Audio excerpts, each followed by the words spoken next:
Hello everyone, I am Sarita Srivastava from Mahatma Gandhi Shikshan Sansthan.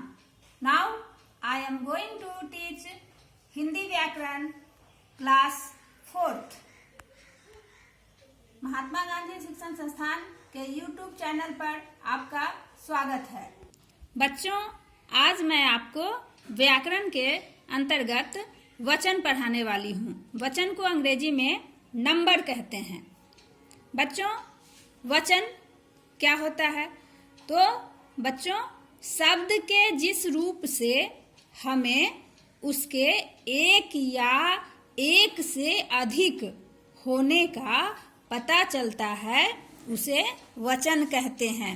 बच्चों, एक बार फिर से सुनिए कि शब्द के जिस रूप से हमें उसके एक या एक से अधिक होने का पता चलता है उसे वचन कहते हैं। जैसे घोड़ा, घोड़े, लड़का, लड़के इत्यादि। अब बच्चों, हिंदी और अंग्रेजी में वचन 2 प्रकार के होते हैं। जैसा कि आप जानते हो, संस्कृत में वचन 3 प्रकार के हो जाते हैं, तो हिंदी में वचन 2 प्रकार के होते हैं, एक वचन और बहुवचन। एक वचन और बहुवचन। बच्चों, एक वचन, तो एक वचन किसे कहते हैं कि शब्द के जिस रूप से उसके एक होने का पता चलता है उसे एक वचन कहते हैं। बच्चों, शब्द के जिस रूप से उसके एक होने का पता चलता है उसे एक वचन कहते हैं। जैसे लड़का, घोड़ा, कलम, पुस्तक इत्यादि।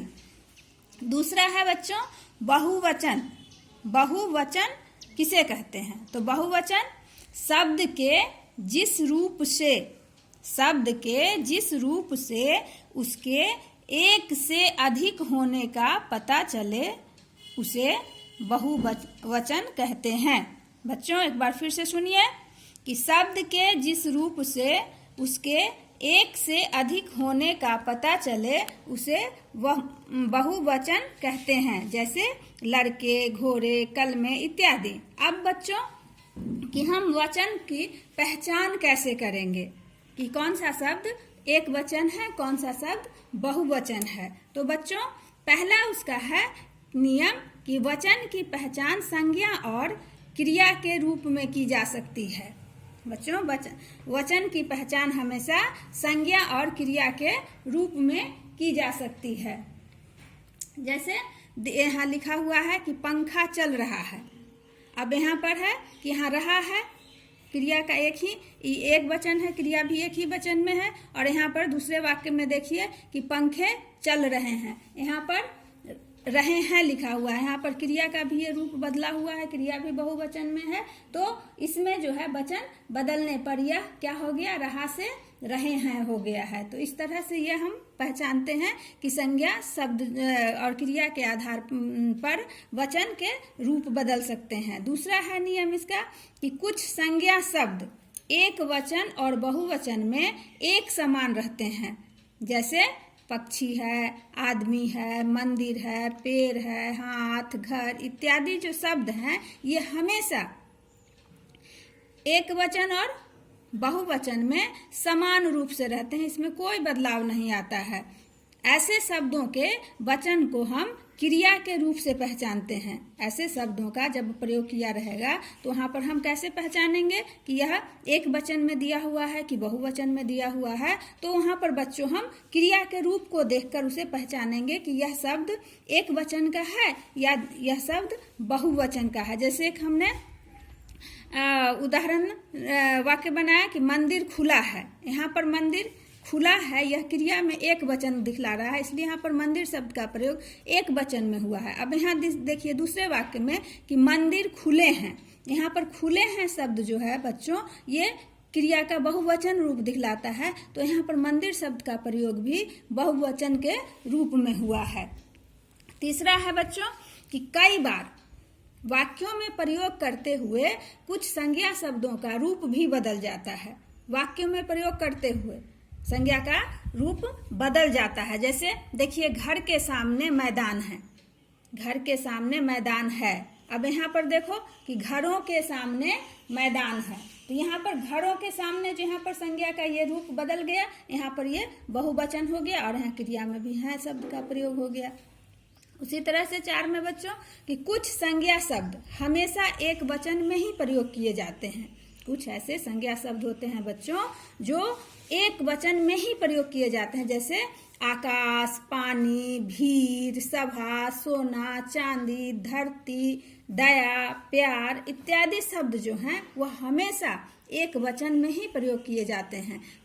उसके बाद है बच्चों कि कुछ संज्ञा शब्द हमेशा बहुवचन में ही प्रयोग किए जाते हैं। कुछ संज्ञा शब्द जो होता है बच्चों वह हमेशा बहुवचन में ही प्रयोग किए जाते हैं, जैसे हस्ताक्षर है, समाचार, बाल, प्राण, आंसू, लोग इत्यादि शब्द जो हैं ये हमेशा बहुवचन में ही प्रयोग किए जाएंगे। छठा नियम है कि आप किसी भी आदरणीय और सम्माननीय व्यक्तियों के लिए हमेशा बहुवचन का ही प्रयोग किया जाता है। आदरणीय और सम्माननीय व्यक्तियों के लिए हमेशा बहुवचन शब्द का ही प्रयोग किया जाता है। जैसे अब देखो यहाँ पर हम बनाए कि दादाजी बूढ़े हैं।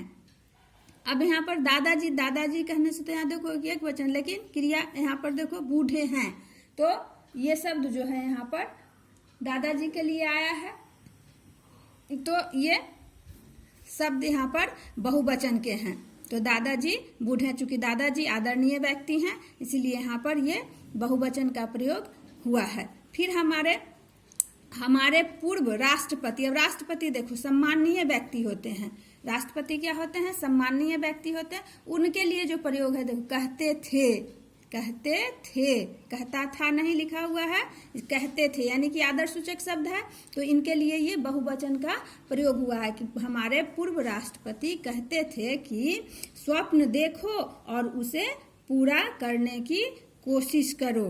ये शब्द बच्चों हमारे पूर्व राष्ट्रपति अब्दुल कलाम का कहा गया है कि हमेशा स्वप्न देखो और उसे पूरा करने की कोशिश करो। तो बच्चों आज के वीडियो में इतना ही है।